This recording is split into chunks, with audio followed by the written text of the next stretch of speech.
So ভাই লোক finally আমি তস্করি ওয়েব সিরিজটা কমপ্লিট করলাম। আর এই তস্করি ওয়েব সিরিজের ভেতর এমন একটা ক্যারেক্টার আছে যে হিরো নাকি ভিলেন তুমি সেসবই ধরতে পারবে না। তস্করির ভেতর এমন একটা ক্যারেক্টার আছে যাকে তুমি প্রথম থেকে ভাই হিরো ভাবতে, ইয়েস মানে দেব মানুষ ভাবতে, বাট শেষে গিয়ে সে যেভাবে খেলাটা ঘুরিয়ে দেয় তোমার জাস্ট মাথাও ঘুরে যায়। অ্যান্ড আমি কেন এত লেট এই তস্করি ওয়েব সিরিজটা নিয়ে, তার পিছনে অনেক রিজন আছে, বাট আমি একটাই রিজন বলবো যেটা আমার ভুল। মানুষ মাত্রই ভুল হয়। আমি এই সিরিজটাকে তেমন ভাবে নিইনি। আমি যেরকম হালকা একটা সিরিজ না দেখলেও চলবে, বাট যখন আমি এর ফার্স্ট এপিসোডটা দেখি আমি লোভে পড়ে যাই এই ওয়েব সিরিজের, আমি লুপে ফেসে যাই এই ওয়েব সিরিজের। কারণ আমি যখন জাস্ট এর একটা এপিসোড দেখি তখন আমি যে কখন এক নিঃশ্বাসে এর বাকি 7টা এপিসোড দেখে নিই আমি নিজেও ধরতে পারি না। আর এই সেম জিনিসটা তোমার সাথেও হবে যখন তুমি জাস্ট এর একটা এপিসোড দেখো অ্যান্ড এই পুরো সিরিজটা তুমি জাস্ট খেয়ে নেবে। ইয়েস, জাস্ট খেয়ে নেবে। কারণ এইভাবেই ডিজাইন করেছে প্রতিটা এপিসোড, এতটা এঙ্গেজিং, এতটা সলিড লেভেলের যে আমি বলে বোঝাতে পারবো না। স্টোরি নিয়ে আলাদাভাবে কথা বলি তো তুমি এর টাইটেলটা শুনে বুঝতেই পারছো, তস্করি দ্য স্মাগলার ওয়েব।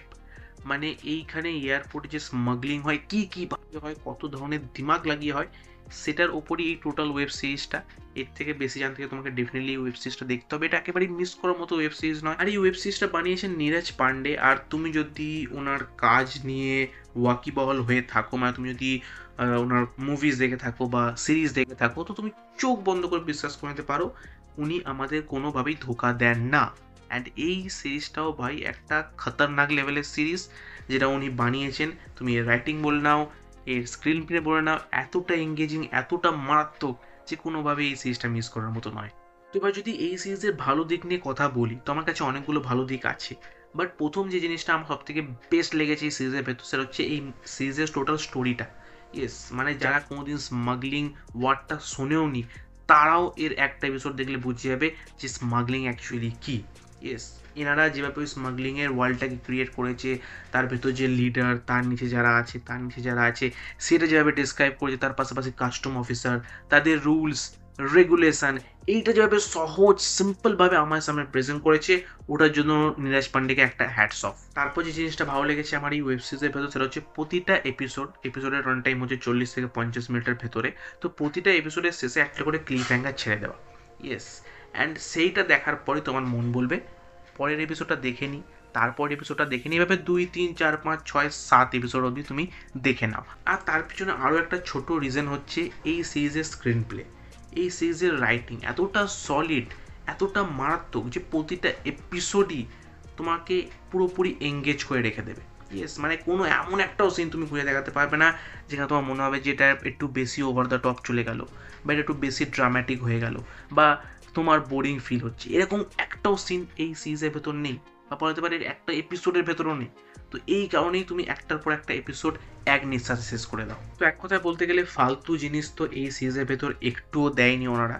আর তারপর জিনিসটা ভালো লেগেছে আমার এই সিরিজের ভেতর সেটা হচ্ছে definitely performance. Yes, and Imran Hazmi তো ডেফিনেটলি আলাদাভাবে স্ট্যান্ড আউট করেন, বাট ওনার সাথে ওনার যে টিমটা ছিল, ইয়েস, তারাও কিন্তু একটা দুর্ধর্ষ পারফরমেন্স ডেলিভার করে যায়। আর ওনাদের পাশাপাশিও শরৎ কেলকারও একটা ভালো পারফরমেন্স ডেলিভার করে যায়, বাট উনি তেমনভাবে নিজেকে বাইরে বার করতে পারে না যতটা ওনার পোটেনশিয়াল। কি সেটা নিয়ে ডেফিনেটলি আমি আগে কথা বলছি। বাট তারপর যে জিনিসটা ভালো লেগেছে আমার এই সিরিজের ভেতর সেটা হচ্ছে ডেফিনেটলি এর টুইস্ট ফ্যাক্টরগুলো।